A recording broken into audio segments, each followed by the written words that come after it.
Враќање на членството во Федерацијата на борички спортови на Македонија, како и окажување на дузина слабости во работата на истата, е причината зошто денеска наместо на тренинг, членовите на Штипскиот борички клуб Олимпија протестираа на градскиот плоштад. Сакаме да ви информираме дека се поднесени повеќе постапки пред надлежните институции во врска со незаконското работење на исфрлање од Федерацијата на боричкиот клуб Олимпија, како и на други клубови и физички лица.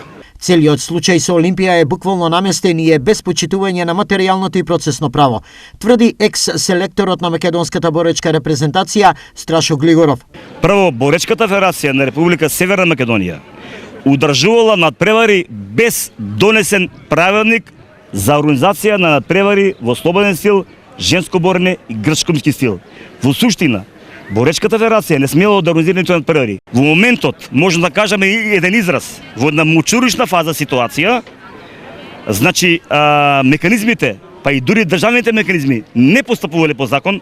Порадикални чекори се најавени од менаџментот на Олимпија, доколку надлежните институции не го земат во предвид нивното барање.